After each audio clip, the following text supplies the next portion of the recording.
Assalamualaikum warahmatullahi wabarakatuh. Alhamdulillah, wassalatu wassalamu ala rasulillah wa ala alihi wa sahbihi wa mawalah. La hawla wa la quwata illa billah, amma ba'd. Ma'asyiral muslimin rahimakumullah. Sebelum kita mengawali kajian ini, kita berdoa mudah-mudahan seluruh apa yang sudah kita kerjakan dalam bulan Ramadan tahun ini, seluruh amal kebajikan kita diterima di sisi Allah Subhanahu wa Ta'ala, dan kita tetap dalam kondisi sehat, bisa menyempurnakan sampai akhir Ramadan nanti. Hadirin pemirsa sekalian, ada satu tema pembahasan yang akan kita kupas menjelang kita berbuka kali ini. Bagaimanakah puasa umat-umat terdahulu? Baik, kita akan mengawali dari surat Al-Baqarah ayat 183. Allah Subhanahu wa Ta'ala dalam ayat itu berfirman, A'udzubillahi minasyaitonirrajim. Ya ayyuhalladzina amanu kutiba alaikumusiyam kama kutiba alal ladzina min qablikum la'allakum tattaqun ayyaman ma'dudat. Wahai orang-orang yang beriman, diwajibkan atas kalian berpuasa sebagaimana telah diwajibkan atas orang-orang sebelum kalian, agar kalian bertakwa pada hari-hari yang telah ditentukan. Ma'asyiral muslimin, dalam ayat ini kita bisa mengerti bahwa puasa yang kita jalankan di bulan Ramadan itu ternyata sudah dijalankan oleh umat-umat sebelum kita. Pertanyaannya, bagaimana bentuk konkret puasa mereka? Hadirin pemirsa sekalian, kalau nanti kita merujuk kepada literatur buku-buku fikih dan tafsir serta al-hadis, kita akan menemukan 3 pendapat dalam masalah ini. Pendapat pertama menyebutkan bahwa yang dimaksud puasa umat-umat terdahulu itu adalah puasa Ramadan itu sendiri. Dari mana perspektif ini dibangun? Perspektif ini dibangun adalah karena kita diwajibkan puasa di bulan Ramadan saat ini. Kalau begitu, kewajiban yang sekarang kita tunaikan, yaitu puasa Ramadan, itulah pula yang telah diwajibkan kepada umat-umat terdahulu. Artinya, sederhananya, umat terdahulu juga diwajibkan puasa Ramadan seperti kita saat ini. Pendapat ini nanti kalau di dalam tafsir disampaikan oleh As-Suddi, Asy-Syu'bi, kemudian diikuti oleh para ulama-ulama yang lain. Karena itu nanti kalau di dalam tafsir ditemukan penjelasan bahwa ahli kitab itu dulu juga berpuasa Ramadan 1 bulan penuh. Cuman karena ahli kitab itu merubah tatanan hukum, jadi mereka itu tipologinya suka merubah. Kalau Ramadan tiba waktu musim panas, dia cari waktu yang lebih ringan. Atau mungkin tiba waktu musim dingin, dicari waktu yang lebih tepat. Sehingga mereka praktis puasanya itu ditambah. Kalau menurut tafsir Al-Khazin, karena sikap mereka yang merubah waktu Ramadan itu, maka dendanya ditambahi 10 hari, sehingga ahli kitab pada saat itu berpuasa 40 hari. Sementara dalam tafsir At-Tabari disebutkan dendanya 20 hari, sehingga mereka berpuasa 50 hari. Kenapa itu terjadi? Karena kewajiban puasa Ramadan mereka rubah ke tempat dan waktu yang lebih nyaman. Dari musim panas atau musim dingin ke musim gugur, katakan begitu. Ringkasnya, pendapat pertama menyebutkan bahwa puasa umat terdahulu adalah puasa Ramadan itu sendiri. Ini pendapat pertama. Lalu pendapat yang kedua menyebutkan bahwa puasa itu bukan seperti apa dan bagaimana, berapa banyak waktu yang dipergunakannya, tetapi dari sisi hukum. Pendapat kedua menyebutkan bahwa puasa itu wajib atas kita, begitupun wajib atas umat-umat terdahulu. Jadi titik tekannya adalah pada hukum wajib. Pendapat ini menyebutkan puasa itu hukumnya wajib bagi kita seperti wajib bagi umat-umat terdahulu. Bagaimana bentuknya, berapa waktunya, berapa lama harinya, mereka tidak ambil pusing. Karena itu kelompok yang kedua ini kemudian berasumsi pada puasa-puasa yang pernah dilakukan oleh para nabi terdahulu. Contoh, Nabi Adam itu puasa tengah bulan, tanggal 13, 14, 15, yang kita kenal dengan Ayyamul Bid. Itu wajib bagi Nabi Adam.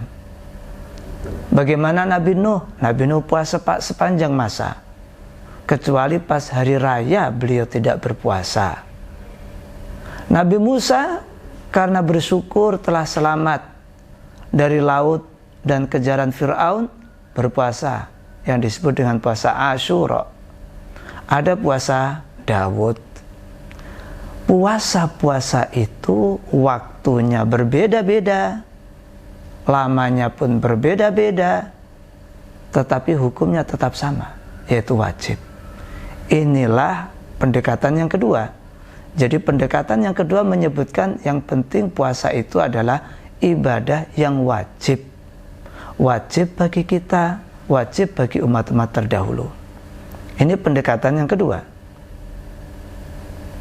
Pemirsa, pendekatan yang ketiga adalah bahwa puasa ditinjau dari kaifiyatnya, caranya. Maksudnya gimana? Bahwa puasa yang kita jalani sekarang ini yaitu tidak makan, tidak minum, tidak kumpul istri, dimulai dari terbit fajar sampai tenggelam matahari, itulah kaifiatnya yang dijalankan oleh umat terdahulu. Waktunya berapa lama, kelompok yang ketiga ini tidak menentukan. Yang penting caranya sama, yaitu tidak makan, tidak minum, tidak kumpul suami istri dari terbit fajar hingga tenggelam matahari. Nah, dari tiga pendapat itu kita bisa mengerti bahwa ternyata puasanya umat terdahulu itu dalam perspektif para ulama ternyata berbeda-beda. Tetapi bukan itu yang terpenting bagi kita umat Nabi Muhammad SAW. Yang terpenting adalah ada tiga hal. Pertama, bahwa puasa itu ternyata ibadah yang sudah tua umurnya. Kama kutiba 'alal ladzina min qablikum. Puasa sudah dijalani oleh umat-umat terdahulu. Seperti tadi yang kami sampaikan, Nabi Adam puasa, Nabi Nuh puasa. Itu berarti ibadah ini ibadah yang sudah cukup tua. Usianya sama dengan usia manusia di alam dunia. Luar biasa. Ini yang pertama. Kemudian yang kedua, bahwa berita bahwa umat terdahulu itu juga diwajibkan berpuasa itu sebagai motivasi dan spirit tersendiri bagi kita. Artinya secara psikologi, kalau kita tahu orang lain bisa mengerjakan, kenapa kita tidak bisa? Nah, sederhana, kalau orang lain mampu berpuasa, kenapa saya nggak mampu? Jadi titik tekannya adalah ayat ini menjadi motivasi bagi kita bahwa sebenarnya puasa itu nggak berat. Karena bapakmu, ibumu, kakekmu, nenek moyangmu itu sudah menjalani semua. Maka ini motivasi, spirit bagi kita agar puasa terasa ringan. Bagaimana caranya? Ya, wong umat-umat terdahulu sudah bisa kok. Saya pasti bisa. Kalau orang lain bisa, saya pasti bisa. Mengandung motivasi dan spirit ayat ini. Kemudian yang ketiga, bahwa di balik ayat ini, setelah kita mengerti bahwa puasa itu dijalankan oleh umat-umat terdahulu, kita bisa mengerti bahwa ternyata ada budaya yang harus kita warisi dari nenek moyang kita. Di dalam Islam, budaya puasa adalah budaya yang sangat luhur, sangat mulia, dan kita diperintahkan untuk mewarisinya. Nah, pemirsa sekalian, ini menjadi sangat sederhana sebenarnya, tapi walau sederhana, sangat fundamental. Kenapa? Karena kita baru saja mengawali puasa Ramadan di tahun ini. Keilmuan yang seperti ini sudah seyogyanya kita fahami. Dengan menambah keilmuan dan wawasan seperti ini, sudah barang tentu akan menambah motivasi dan spirit kita untuk berRamadan pada tahun ini. Nah, kita berharap memang Ramadan tahun ini lebih sempurna, lebih berkualitas dibanding Ramadan pada tahun-tahun sebelumnya. Lebih-lebih 2 tahun terakhir ini, akibat pandemi COVID-19, praktis ibadah kita terganggu. Masjid-masjid yang biasanya makmur menjadi ditinggalkan, karena semuanya harus berjarak. Semuanya diatur sedemikian rupa demi kemaslahatan yang lebih besar. Tapi insya Allah Ramadan kali ini Allah sudah memberikan suasana yang stabil, yang normal. Karena itu tidak ada alasan bagi kita. Mari kita makmurkan kembali masjid-masjid. Mari kita datangi rumah-rumah Allah. Mari kita semarakkan Ramadan tahun ini dengan berbagai aktivitas, kewajiban, mulai dari sholat 5 waktu, kemudian sholat tarawih, iktikaf, berbuka bersama, kajian, dan macam ragamnya. Mudah-mudahan dengan itu semua Allah Subhanahu wa Ta'ala memberikan keridhaan kepada kita. Pemirsa, sekian yang bisa kita kaji pada jelang berbuka kali ini. Yang sedikit ini semoga berguna dan bermanfaat.